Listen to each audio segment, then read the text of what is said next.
Merci Jésus pour ta présence ce soir. Merci pour ce premier mercredi après Alpha 40. Merci pour ta présence. Merci pour la grâce que tu nous fais, Seigneur. Je prie, oh Dieu, afin que je disparaisse et que toi tu apparaisses. Atteins tes buts ce soir.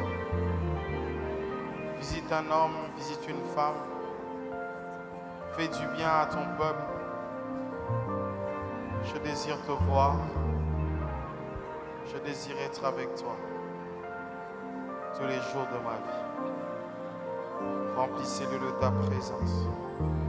Bénis ton serviteur et ta servante. Bénis, Seigneur, ton peuple qui est là ce soir.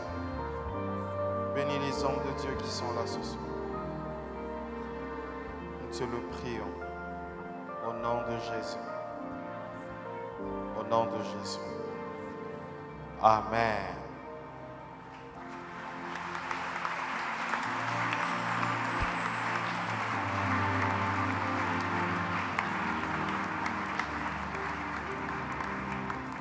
Tu peux reprendre ta place. Salut les personnes qui sont à tes côtés en leur souhaitant une bonne audition de la parole de Dieu. Si tu peux lui dire que ça fait longtemps qu'on s'est vu. Alléluia. Amen. Est-ce que tu es content d'être là ce soir? Je disais, est-ce que tu es content d'être là ce soir? Et pour cela que le Seigneur te bénisse. Amen. Nous venons de passer des grands moments, des moments extraordinaires pendant 40 jours. Et après 40 jours, après avoir jeûné, après avoir prié, sûrement que nous avons beaucoup de buts, nous avons beaucoup de questions en même temps, mais par la lumière du Saint-Esprit, je voudrais nous parler d'un point, si on peut m'accompagner avec le Saint-Esprit. Par la lumière du Saint-Esprit, avec l'aide du Saint-Esprit, je voudrais ce soir nous parler de cette attitude à avoir après la prière. Dis à celui qui est à côté de toi, cette attitude à avoir après la prière. À celui de gauche, à celui de droite, à celui qui est devant, à celui qui est derrière, et à celui qui a maigri. Alléluia. Est-ce que pendant un moment, tu peux dire, Seigneur, parle-moi. Prions au nom du Seigneur. Parle-moi, Seigneur. Je désire t'écouter encore ce soir. Je désire que tu me fasses du bien par ta parole, oh Dieu. Je désire ces choses. Je désire te voir. Je désire t'entendre. Je désire te sentir. Je désire t'écouter. Alléluia.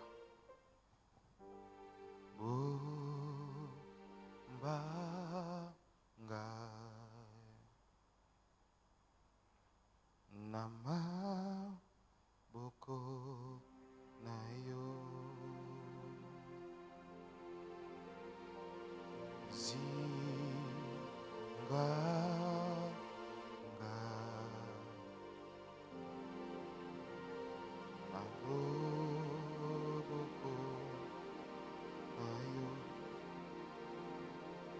Tango mbonge pe mi pe koya elongoto ko mata ikolo oyo zamo kozia obebe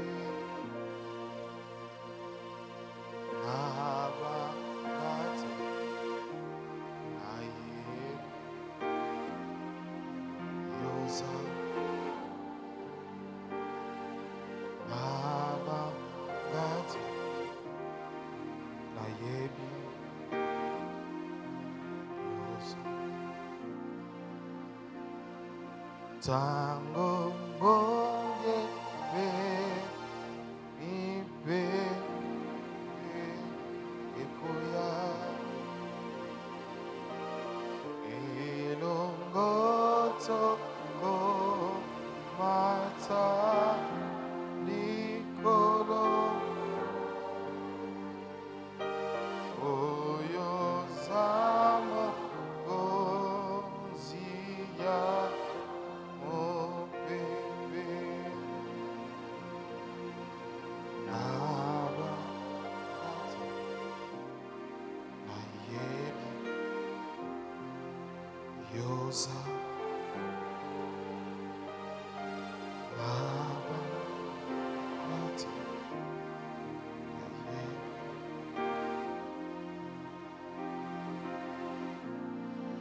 Vous savez, nous avons dit cette attitude à avoir après la prière. Je te prie d'écrire ce message qui va t'aider dans les moments que nous allons traverser après Alpha 40. Généralement, après que nous ayons prié, après que nous ayons jeûné, nous avons tellement beaucoup de choses à dire. Nous espérons sur beaucoup de choses et nous désirons beaucoup de choses. Mais ce soir, plaise au Saint-Esprit de nous parler afin d'être enseignés, afin que nous puissions nous asseoir par l'aide de la parole de Dieu, afin de comprendre ce que le Seigneur veut faire dans nos vies. Je disais que nous allons parler de cette attitude à avoir après la prière. Et la première attitude dont je vais parler ce soir, c'est la reconnaissance. Dis avec moi, la reconnaissance. Vous savez, dans la vie, dire merci, c'est devenu quelque chose de très difficile. Dire merci, c'est même devenu quelque chose de très rare. On a l'impression que quand tu fais du bien à quelqu'un, c'est que la personne la mérite forcément. Dire merci, et même dans les milieux des enfants de Dieu, dire merci est devenu quelque chose de très, très compliqué. Et quand tu sens quelqu'un te dire merci, des fois il te dit merci simplement parce que c'est protocolaire, mais que cela ne vienne pas de son cœur. La première attitude à avoir après la prière, après avoir vu l'exaucement de Dieu, à vous qui avez déjà vu l'exaucement de Dieu, la première attitude que vous devriez avoir, c'est la reconnaissance. C'est la reconnaissance. Luc chapitre 17, verset 11 au verset 18. La Bible dit, alors qu'il se rendait à Jérusalem, Jésus passa entre la Samarie et la Galilée. Comme il entrait dans un village, 10 lépreux vinrent à son rencontre. Ils se tinrent à distance et ils se mirent à lui dire, Jésus, maître, aie pitié de nous. Lorsqu'il les vit, Jésus leur dit, allez vous montrer aux prêtres. Pendant qu'ils y allaient, ils furent guéris. L'un d'eux, se voyant guéri, revint sur ses pas en rendant gloire à Dieu à haute voix. Il tomba le visage contre terre aux pieds de Jésus et le remercia. C'était un Samaritain. Verset 16, Jésus prit la parole et dit, les 10 autres n'ont-ils pas été guéris? Pardon, il dit, et les 9 autres où sont-ils? Ne s'est-il trouvé que cet étranger pour revenir et rendre gloire à Dieu? Ne s'est-il trouvé qu'un étranger? En d'autres termes, des personnes qui ne méritent pas, ce sont les personnes qui sont les plus sensibles à dire merci. Ce sont les personnes qui se sont comme étrangers, mais ce sont les personnes qui sont aptes à dire rapidement merci.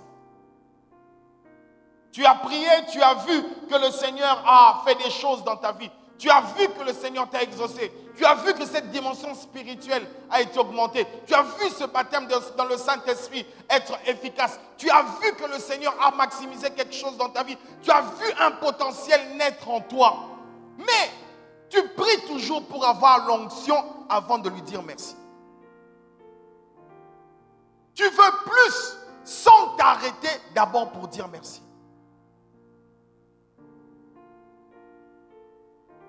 Plusieurs parmi nous vivent la main de Dieu.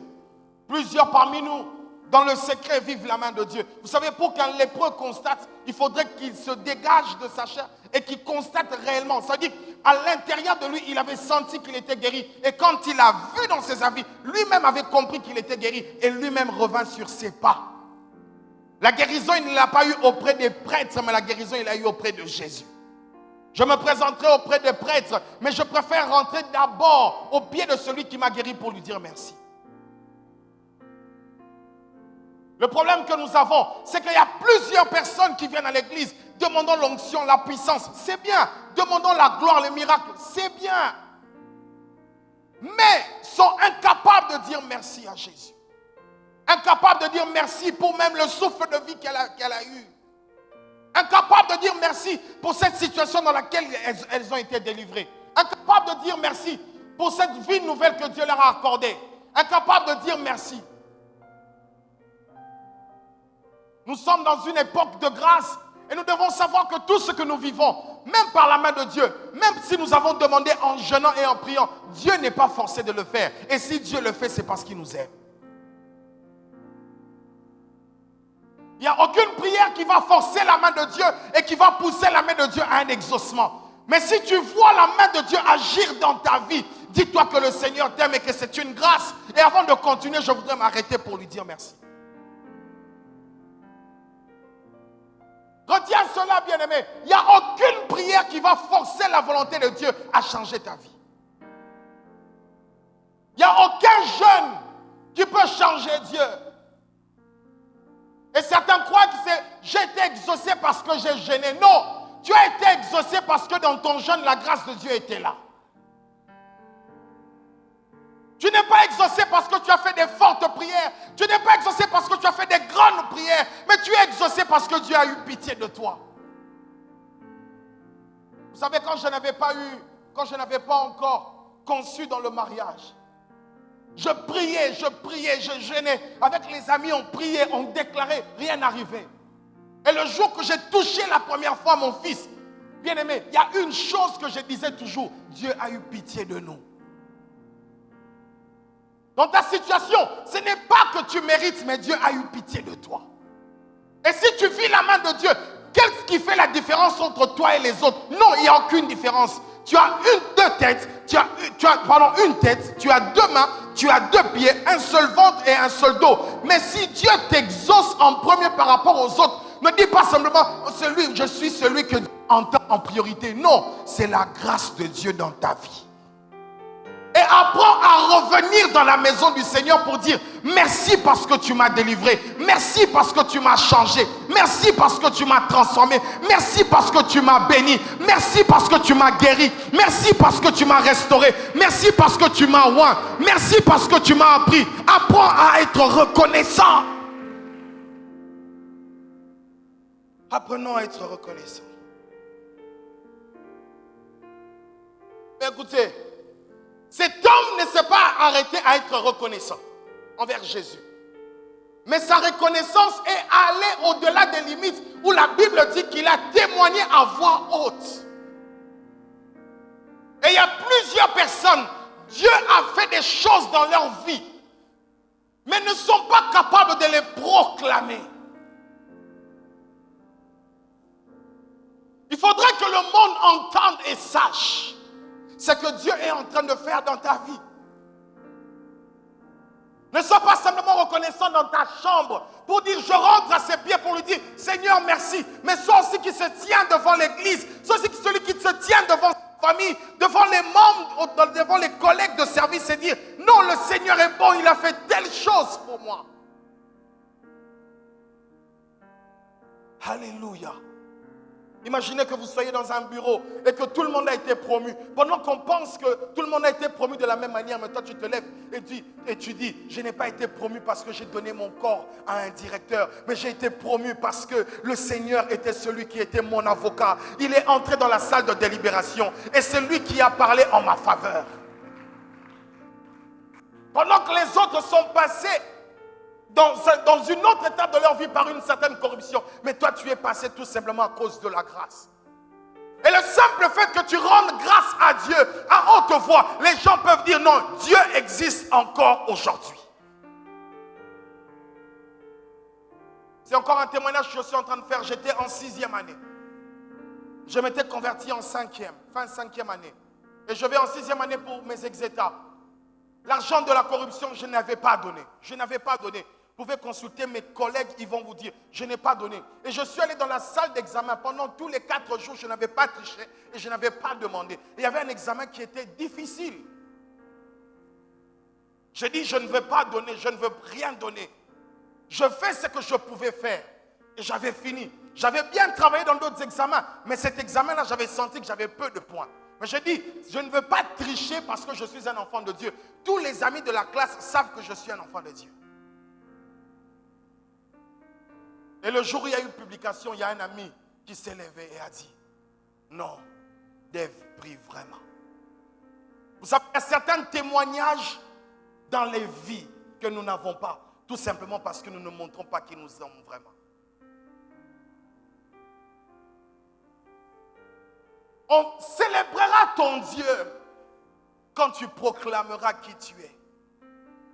On célébrera ton Dieu quand tu te lèveras, tu dis, moi je suis un enfant de Jésus et je ne sais pas faire telle chose. Dieu m'accordera la réussite. On célébrera ton Dieu quand tu seras capable de dire, de témoigner ces hauts faits et dire, le Seigneur est capable de m'accorder le diplôme sans que je passe par la corruption. On célébrera ton Dieu quand on dira que cette sœur s'est mariée en étant vierge sans avoir connu un homme.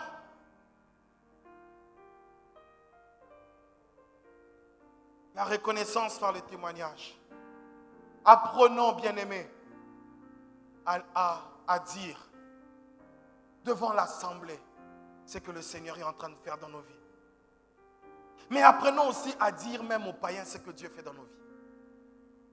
Vous savez, là où était Jésus, il n'y avait pas simplement que les disciples, il n'y avait pas que les apôtres, il y avait aussi les pharisiens, il y avait aussi la foule. Donc la foule était capable d'entendre ce que Jésus était en train de faire dans la vue de chacun. Et certains témoignages, bien-aimés, c'est tout simplement, emmène les gens à croire en notre Dieu parce que tu as témoigné, tu as eu de la reconnaissance. La reconnaissance, ce n'est pas seulement le fait de te mettre à genoux dans ta chambre, mais la reconnaissance, c'est parler aussi au devant des hommes pour dire, Mouta salingana zalaye.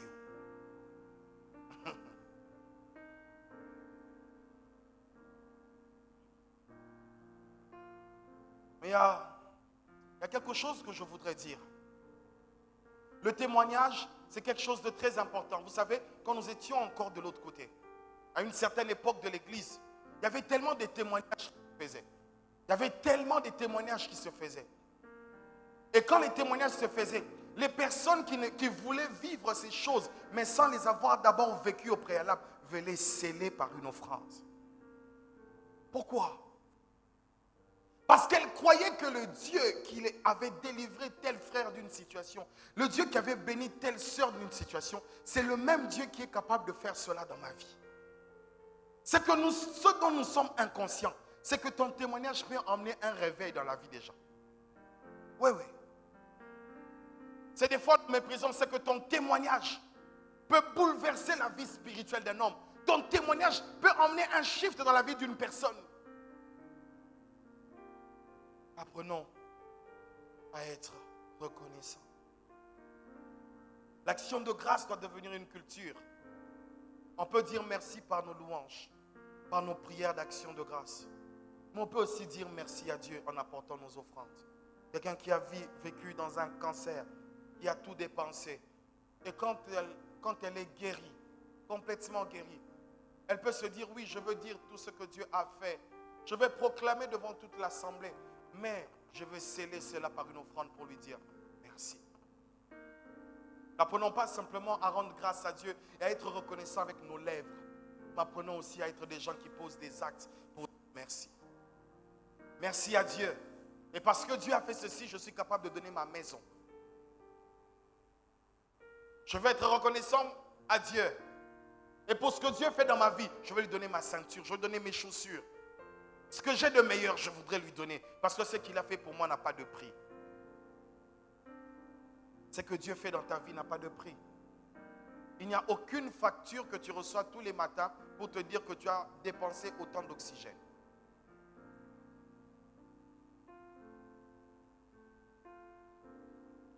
Et après les actions de grâce dans la reconnaissance, je voudrais parler d'un point C. C'est louer Dieu pour les autres en attendant que les autres louent Dieu pour toi. C'est louer Dieu pour les autres en attendant que que les autres louent Dieu pour toi. Même celui qui n'a pas encore vu la main de Dieu peut louer Dieu pour ce que Dieu est en train de faire dans la vie des autres. Quand je suis en train de voir un ami prospérer, je loue Dieu. Je loue son Dieu. Parce que je sais que son Dieu est mon Dieu. Même si je n'ai pas encore ce que j'ai, mais je crois que Dieu peut me donner même au-delà de ce qu'il a. Ainsi, je ne veux pas être jaloux de la bénédiction d'un homme. Je ne veux pas être jaloux de la bénédiction de John. Je ne veux pas être jaloux de la bénédiction de Marc parce que je sais que le Dieu de John, c'est mon Dieu. Le Dieu de Marc, c'est mon Dieu. Le Dieu de Danny, c'est mon Dieu. Je n'ai pas besoin d'être dans les troubles, même si je n'ai pas, même si je suis dans la stérilité. Mais je loue Dieu parce que telle personne a eu un enfant. Et ce Dieu-là n'est pas mort. Et vous savez pourquoi je dois louer Dieu? Je loue Dieu parce que même si Dieu lui donne un enfant, Dieu a toujours des enfants à donner aux stériles. Alléluia. Je loue Dieu pour toi en entendant que moi aussi j'ai un témoignage. Je loue Dieu pour toi en entendant que moi aussi j'ai un cantique à chanter. Je loue Dieu pour toi en entendant que moi aussi j'ai un témoignage à donner. Tu as une maison, je loue Dieu pour cela. Tu as été délivré de telles choses, je loue Dieu pour cela. Je loue Dieu pour toi en entendant que moi aussi j'ai un témoignage à donner. Je ne suis pas jaloux de ta bénédiction. Même si tu viens témoigner, je suis capable de me tenir debout et danser. Même si tu viens dire ce que Dieu a fait dans ta vie, je suis capable de me réjouir. Pourquoi? Parce que je loue Dieu en attendant que toi aussi tu loues Dieu demain pour moi. Alléluia. Donc tout ce que Jésus faisait comme miracle au devant des hommes, bien aimé, il y a une chose qui se caractérisait. La louange ne commençait pas par le peuple. Pendant que le peuple entendait le témoignage, le peuple célébrait aussi. Le peuple n'a pas vu la guérison, mais le peuple a constaté qu'un d'eux a été guéri. Quand tu constates que celui qui est à côté de toi est guéri, mais tout n'est pas encore fini, ça ne veut pas dire que la guérison est finie dans les magasins de Dieu. Ça veut tout simplement dire que Dieu a commencé par lui, mais Dieu va continuer. Dis à celui qui est à côté de toi, Dieu va continuer. Je voudrais dire à quelqu'un, tu n'as pas encore vu la main de Dieu. Pendant que les autres ont témoigné, tu te dis, Seigneur, pourquoi tu n'agis pas dans ma vie? Seigneur, pourquoi moi je n'ai pas de témoignage à donner? J'ai dit, non, garde un peu, garde ton souffle, garde un peu ton calme. Tu commences à célébrer les dieux des autres. Commence à célébrer ce que Dieu a fait dans la vie des autres. Et en attendant que les autres aussi célèbrent Dieu pour toi. Si tu es d'accord avec moi, dis Amen. Oh, si tu es d'accord avec moi, dis Amen. Je bénis ceux qui ont donné des témoignages. Je bénis ton témoignage. Ton témoignage me pousse à louer Dieu. Ton témoignage me pousse à célébrer Dieu. Ton témoignage me pousse à dire Dieu est grand. Ton témoignage me pousse à verser de larmes. Je dis Seigneur, c'est impossible. Bien aimé, il y a des témoignages. Tu te dis non Seigneur, tu es grand, tu es formidable. Quand les hommes jettent des béquilles, comme une femme qui a connu des myomes est capable de dire ce n'était pas un myome, c'était un enfant. Je peux me dire Seigneur, tu es formidable. Quand je vois un homme qui était dans une maladie avec beaucoup de cancer, beaucoup de maladies dans la peau, mais se tient debout et dit le Seigneur a guéri de telle maladie, le Seigneur a guéri de telle maladie, je peux me lever, je dis gloire à Dieu. Je loue Dieu en attendant que Dieu me donne un témoignage aussi. Ne sois jamais jaloux de la bénédiction des autres. Et ne sois jamais stressé parce que tu n'as pas de témoignage.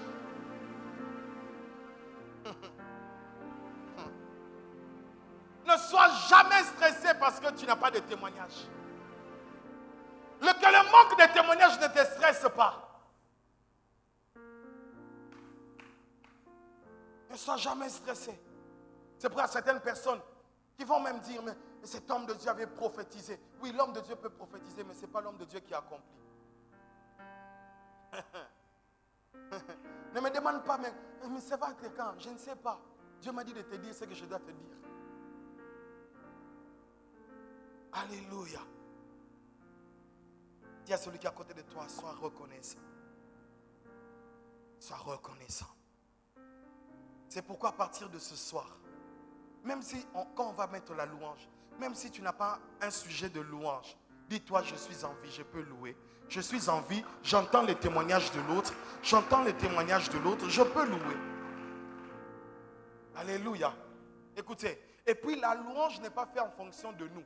La louange est faite en fonction de ce que Dieu fait. Dieu peut faire dans ta vie, mais Dieu peut aussi faire dans l'autre vie. En attendant que Dieu vienne faire dans ta vie, Dieu a déjà fait dans l'autre vie. Et pour ceux qu'il a fait dans l'autre vie, il mérite louange et reconnaissance. Alléluia. Et la deuxième attitude, dis avec moi la deuxième attitude. La deuxième attitude, ce que j'ai à te dire ce soir, c'est adopte une attitude positive. Dis avec moi la positive attitude. Vous savez, bien-aimés, c'est quelque chose qui devient très compliqué dans la vie. Tu as prié, tu as gêné, tu as déclaré, tu as prophétisé, tu as parlé en langue. Après 40 jours, tu as l'impression que même le ciel n'a pas changé. Tu as l'impression que les choses se sont même empirées. Je voudrais dire, si tu as prié, si tu es conscient que tu as prié, après avoir prié, commence à sourire. 1 Samuel chapitre 1er, le verset 18, la Bible dit, elle c'est Anne, que ta servante trouve grâce à tes yeux. Et cette femme s'en alla. Elle mangea. Avant la prière, elle ne mangeait pas. Mais après la prière, elle mangea. Et son visage ne fut plus le même. Ce visage qui était attristé, froissé, ce visage n'était plus le même.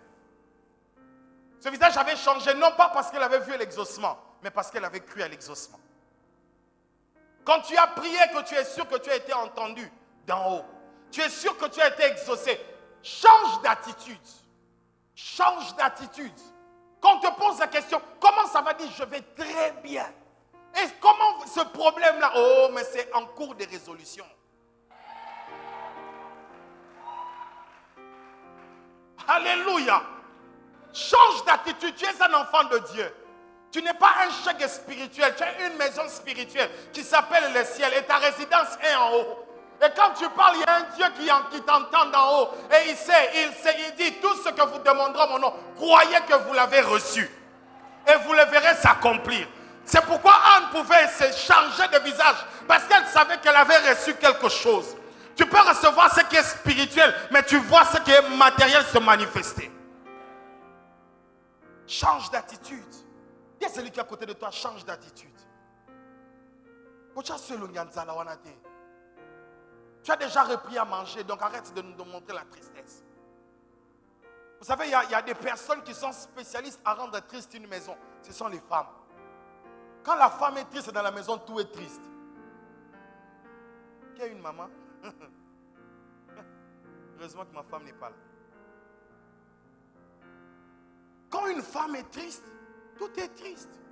Mais toi, tu n'es pas n'importe quelle femme. Tu es une chrétienne, une enfant de Dieu, une servante du royaume de Dieu. Celle qui met l'ambiance céleste. Quand ça ne marche pas, tu dis, ça va marcher. Quand il n'y a pas trop de pain, tu dis, on mange un peu, puis le Saint-Esprit va nous remplir. Tu es différente de toutes les femmes. Quand l'homme revient fatigué, et pendant que toi tu as prié pour la promotion, tu dis, non mon chéri, sois calme. Ça va prendre.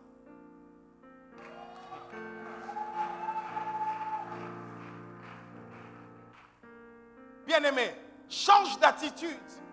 Les personnes agitées, généralement, ratent leur bénédiction.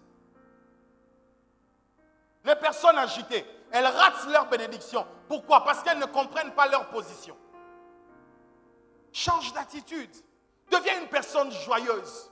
Tu as pleuré pendant 40 jours. Mais après 40 jours, crois que tu as été exaucé. Tu as même mangé la Sainte Seine. Crois que ce problème n'existe plus. C'est en cours de téléchargement. Alléluia. Ton problème n'est plus un problème. Dis avec moi, ton problème n'est plus un problème.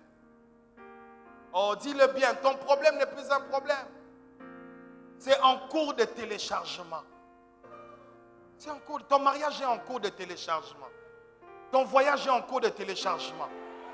Et même ton enlèvement est en cours de téléchargement. Quand tu vois, quand un enfant de Dieu a prié et qu'il est sûr qu'il a reçu de Dieu, la chose qui sort avec elle, c'est l'assurance. Elle est sûre. Et ça, le mandé n'a habité. Et quand ça mandé n'a habité. Mais on a habité. Et ça, les mains. Je ne sais pas comment ça va commencer. Je ne sais pas comment ça va finir. Mais ce que je sais, ce que Dieu dit, c'est ce qu'il accomplit. Mon Dieu. Quand tu es dans une assurance, rien ne te fait trembler. Et Anne pouvait dire non, j'ai reçu quelque chose. Pénina, c'est toi qui ne vois pas. Écoutez, on parle des blessures de Pénina avant la prière, pas après la prière. Vous savez pourquoi? Parce que même après la prière, Pénina continue à parler, mais il n'y avait plus d'effet.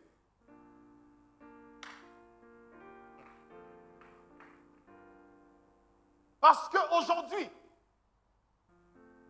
quand on te dit que tu n'as pas d'enfant, ça te fait mal. Mais après avoir prié, quand on te dit que tu n'as pas d'enfant, est-ce que c'est un problème? Et que tu sais que même tu es enceinte d'1 mois, personne ne sait. Vous avez un mois naté. Mais toi, tu sais que tu es en cours de téléchargement. C'est pourquoi, quand un homme spirituel a prié, un homme spirituel déverse son stress dans la présence de Dieu. Il déverse ses problèmes dans la présence de Dieu. Mais quand il sort de la prière, il se rend compte que le ciel est toujours bleu, que le soleil est toujours soleil, mais ma vie a changé. Pénina, tu ne vois pas, tu ne sais pas ce que j'ai rencontré dans le temple, mais je sais ce que je sais, c'est que l'Éternel est fidèle, ce qu'il dit, il finit par l'accomplir. Ne sois pas agité. Aie une attitude positive. Sois quelqu'un qui rit. Vous savez, il y a des personnes qui vivent des situations très très difficiles. Mais tu ne te rendras jamais compte qu'elles vivent des situations très difficiles. Pourquoi?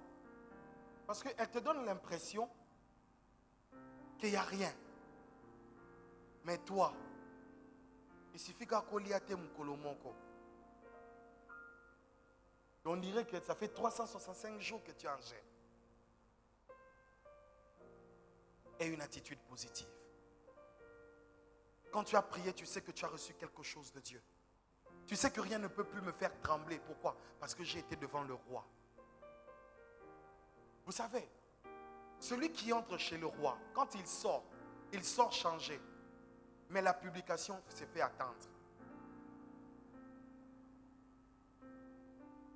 Quand tu vois le roi te dit, ok, à partir d'aujourd'hui, tu es premier ministre. Et tu sors premier ministre. Mais le peuple ne sait pas que tu es premier ministre. Il faut l'édit du roi. Quand tu entres dans la prière et quand tu en sors, les gens ne voient pas ce que tu as reçu. Mais tu es sorti avec ce dont pour lequel tu étais rentré. Mais quand il y a l'édit du roi, l'édit du roi, c'est quoi? C'est la publication officielle de ce que Dieu a fait. C'est la manifestation de ce qui a été fait dans le secret.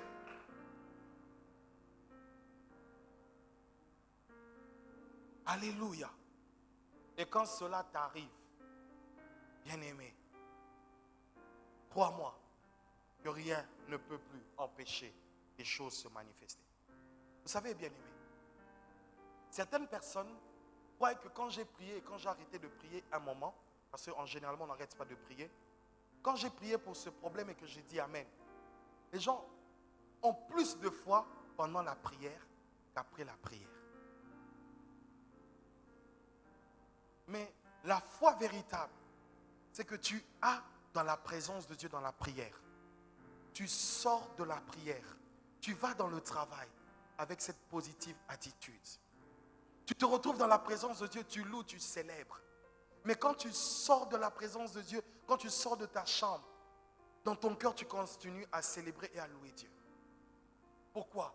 Parce que tu es conscient que ta vie a changé. Non pas parce que tu as vu le visible, mais parce que tu as senti que l'invisible a changé quelque chose.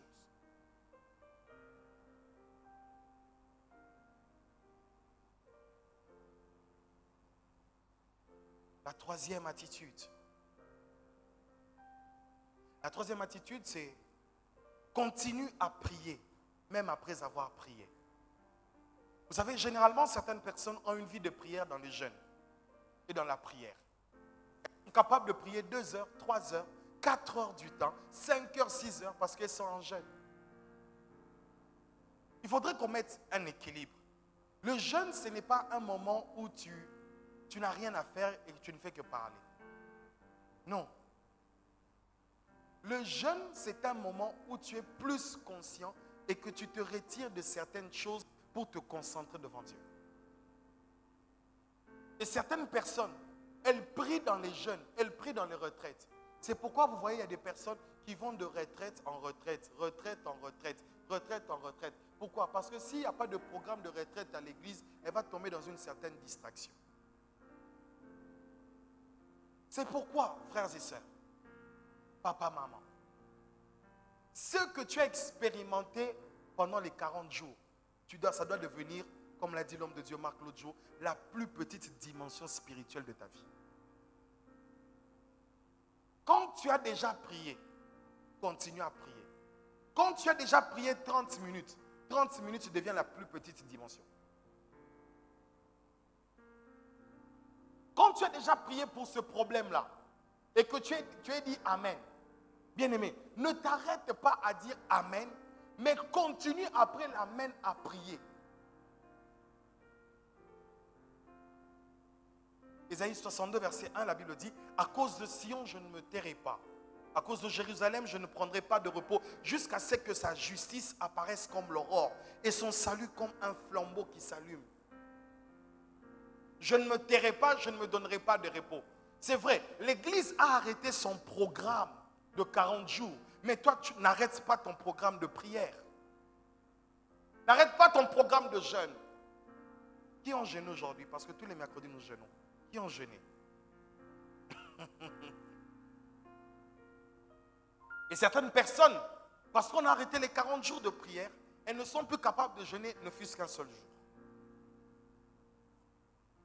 Quand tu as fini de jeûner, continue à prier et à jeûner. Parce qu'en réalité, nous devons nous maintenir. L'amen véritable, c'est quand tu as touché. L'amen, c'est la prière qui te fait entrer dans le repos. Quand tu dis amen, tu es sûr que tu as touché ce que tu as demandé. Et plusieurs personnes, elles ont prié 40 jours et se disent non, j'ai atteint le quota de la prière par rapport à cette année.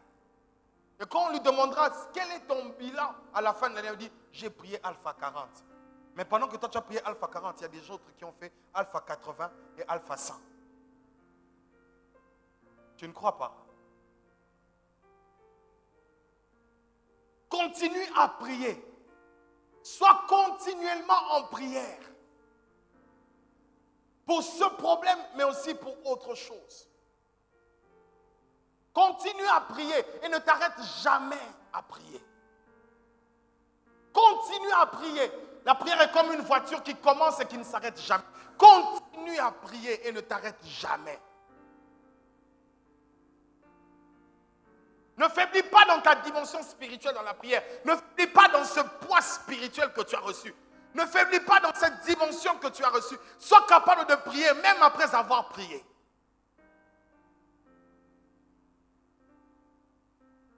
Ne tombe pas dans cette distraction. Et c'est là où le diable nous attend. Vous savez, le diable ne nous attend pas dans le jeûne. Le diable nous attend généralement après le jeûne. Et cela est vérifiable même avec le passage de Jésus. Jésus a jeûné pendant 40 jours et 40 nuits, mais c'est après que le diable est venu le tenter. Et imagine que tu as tellement prié pendant 40 jours, mais après les 40 jours, tu t'es lassé de prier, tu t'es fatigué de prier. Pourquoi? Parce que tu t'es dit, j'ai atteint le quota. On n'atteint jamais le quota de la prière. On n'atteint jamais le quota de la prière. Et certaines personnes, les diables viennent et remportent une victoire spirituelle sur elles. Pourquoi? Parce que tout simplement, elles ont arrêté de prier. Après la prière, prie. Dis à celui qui est à côté de toi, après la prière, prie. Après le jeûne, jeûne encore. Alléluia. Ce soir, je vais parler seulement de 4 attitudes. Puis le vendredi, nous allons continuer avec les 3 autres attitudes. La dernière attitude, c'est garder la foi. Dis avec moi, garder la foi. Vous savez, il y a une chose qui se passe aujourd'hui dans la vie, c'est que plusieurs personnes viennent, mais n'ont pas la foi. Elles n'ont pas la foi. Vous savez, une voiture, quand on la pousse, Tu as l'impression que quand on a des mots, on fait... Tu as l'impression que ça va s'allumer. Mais quand on arrête de pousser, elle ne s'allume pas. Et certaines personnes sont comme ça. Elles prient. Mais quand on arrête de prier, il n'y a rien.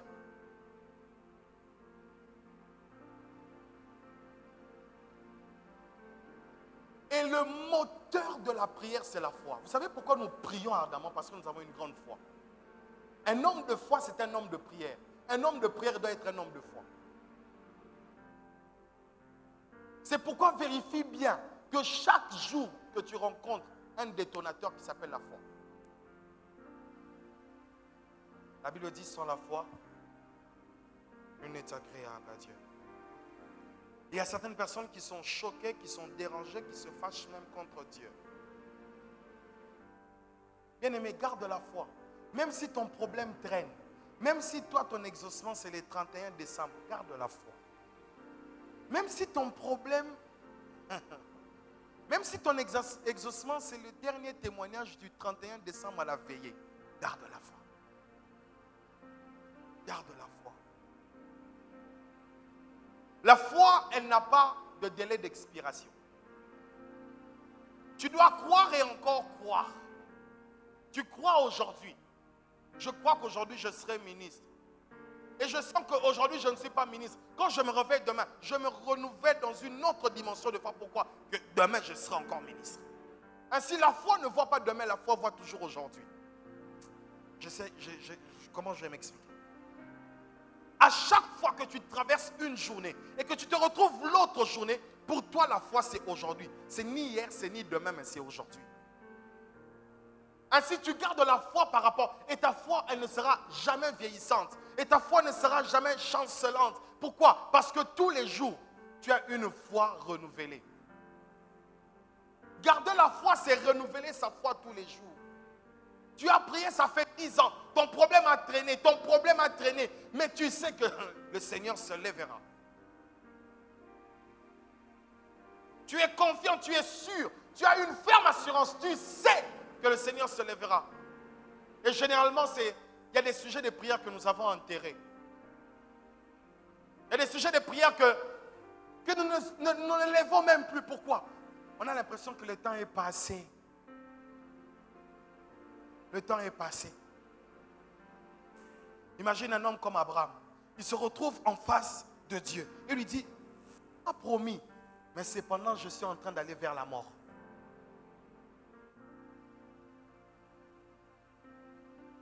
Il devait attendre 25 ans pour vivre la main de Dieu. Je ne souhaite pas que pour toi, ça soit 25 ans. Mais ce que je suis en train de te dire, c'est que peut-être toi, ta réponse, elle n'est pas aujourd'hui. Peut-être que c'est aujourd'hui. Elle n'est pas demain. Peut-être que c'est aussi demain. Mais que tous les jours que tu crois comme tu as cru le premier jour. Que la foi en toi ne soit pas une foi qui vieillit, mais que la foi en toi soit une foi qui se rajeunit. Et pour cela, tu as besoin, pour garder la foi, tu as besoin de mener une vie, de la méditation de la parole de Dieu, de la lecture de la parole de Dieu, de la prière. Et tu te renouvelles dans ta foi, dans ta marche avec Dieu. Tu crois que même si un problème met 10, 15, 20 ans, le Seigneur en un instant peut changer ce problème. Le Seigneur en un instant peut changer cette situation. Même si le temps peut altérer les choses, mais le temps n'altérera jamais la puissance de Dieu. Même si le temps peut me faire entrer dans la ménopause, mais la ménopause ne m'empêchera pas d'avoir des enfants. Aïe, aïe, aïe, aïe, aïe. Même si le temps me fait entrer dans la ménopause, mais la ménopause n'empêchera pas à Dieu de me donner des enfants. Ainsi, une femme comme Sarah, elle se dit, c'est fini, l'heure est passée. C'est comme parmi nous, il y a des personnes qui ont des requêtes qu'ils ont oubliées. Pourquoi? Parce qu'elles ont l'impression que l'heure est passée. Est-ce que tu peux lever ta main si tu es là? Tu as une requête comme ça. Nous avons tous des requêtes comme ça. Elles sont restées aux oubliettes. Je voudrais te dire, va, fais une mise à jour, reprends la requête et remets-la devant Dieu. Gardez la foi. Restez persévérant et endurant. Quel que soit le temps, quels que soient les obstacles, quel que soit ce qui t'arrive, tout ne sera pas rose. Mais au moins, tu peux être sûr que ton Dieu ne changera pas. Que ton Dieu ne changera pas. Il reste le même. Il est le même hier, aujourd'hui et demain. Alléluia. Et bien aimé, une autre chose. Quand tu vois que ton problème dure, tu vois que ton problème est en train de te faire couler des larmes, dis-toi une chose. Toi, tu es comme Lazare. Tu es comme Lazare. Il y a eu plusieurs résurrections de Jésus dans la Bible. Il a ressuscité plusieurs personnes. Mais il y a eu un seul type de résurrection de Lazare. Vous savez, il y a certaines situations. Toi, en fait, ton problème, c'est que ton problème, ce n'est pas toi. Ton problème, c'est que ta situation doit servir à la gloire de Dieu. Est-ce que quelqu'un me comprend? En réalité, si ton problème est en train de traîner, c'est pour que tout le monde constate que ça fait 1 jour, 2 jours, 3 jours, 4 jours qu'il est mort. Et que les hommes commencent même à oublier que c'était l'ami de Jésus. Vous savez, il y a certaines situations, on se dit non, Assemble la raté, à quoi ça en est Assemble la raté? Non, laisse, tu es comme Lazare. Et quand tu seras dans un silence béant, où tout le monde ne pourra dire, il n'y a rien, c'est fini, on a mis la pierre. Mais Jésus seul sera capable de dire, enlevez la pierre. Quand tu trouves que ton problème traîne et les autres sont capables de célébrer Dieu, mais toi tu trouves que ton problème est en train de traîner, ne panique pas. Lève-toi et dis, je suis de Lazare, je suis comme Lazare. Ce n'est pas un problème. Mon problème servira au témoignage de plusieurs. Quand je passerai, on dirait, hey, c'est celle-là. C'est celle qui avait le sida, mais elle est guérie. Ah, c'est celle qui avait la lèpre, elle est guérie. C'est celle qui n'avait pas d'enfant, elle est guérie. C'est celle qui était morte pendant 3-4 jours, mais elle est ressuscitée. Certains sont ressuscités après 1 jour. D'autres sont ressuscités le même jour. Mais Lazare est ressuscité après 4 jours. Pourquoi? Parce que nos cas sont différents. Toi, ta bénédiction est une gloire communale, mais ma bénédiction est une gloire mondiale. Il y a certaines choses qui quittent les contrées, qui sont un témoignage pour le monde entier. Écoutez, le témoignage de Sarah n'est pas un témoignage seulement de la Bible, c'est un témoignage mondial. Où toutes les femmes peuvent croire qu'une femme ménopausée et doublement ménopausée peut tomber encore enceinte.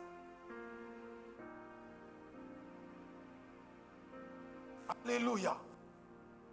Ton cas est différent. Dis-le, ton cas est différent. Ton cas est différent. Il y a certaines choses qui traînent, alors ne dis pas, c'est fini. Ne baisse pas les bras pour dire que c'est fini. Ne baisse jamais les bras. Tant que Dieu ne t'a pas dit c'est fini, même si les choses te font voir fini, toi dis non. Il y a encore de l'espoir. La matrice ne peut plus supporter, mais mon corps est encore en vie. Alléluia. Quand ton problème traîne, dis-toi une chose. Que mon cas est différent. Et n'oublie pas, célèbre le Seigneur pour les autres. En attendant que les autres célèbrent Dieu pour toi. Quand tu auras cette vie-là, rien ne te fera pleurer. Rien ne te fera jalouser. Tu ne seras ennemi de personne. Parce que tu auras compris une chose. Que, avec moi, le Seigneur est capable de faire des choses qu'il n'a faites avec personne. Vous savez, Dieu est capable de faire des choses avec chacune des personnes en ces lieux, des choses différentes, glorieuses, que personne d'autre n'a vécues.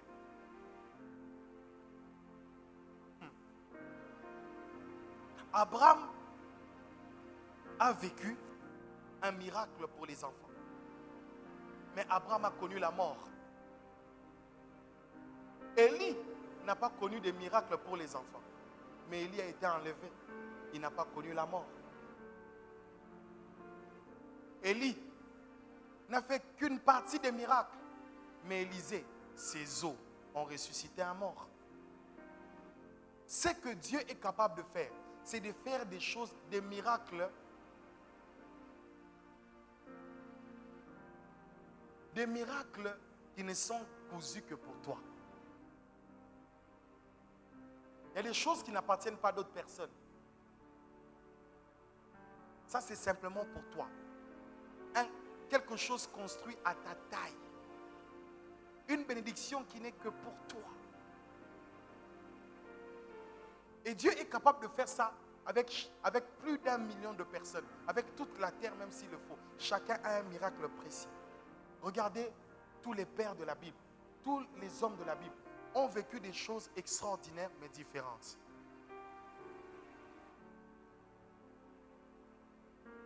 Alléluia. C'est pourquoi je voudrais nous dire ce soir. La foi te permettra de tenir. La foi te permettra de rendre grâce à Dieu. La foi te permettra de garder la foi en Dieu. La foi te permettra de regarder non pas aux hommes, mais de regarder à Dieu. La foi te permettra de danser même quand il faut pleurer. La foi te permettra de chanter même quand il faut te plaindre. La foi permettra, c'est que tu parles différemment des autres. Pourquoi? Parce que la foi, elle est divine. La foi n'est pas humaine. Et ce soir, je voudrais dire à quelqu'un avant de clôturer ce message. Si tu veux vivre la main de Dieu dans ta vie, apprends la patience. La patience. Comme le pasteur l'avait dit ici, tu veux un immeuble. Mais plus tu dis, Dieu, 2e étage, Dieu creuse. Dieu, non, 3e étage, Dieu creuse. Apprends à patienter.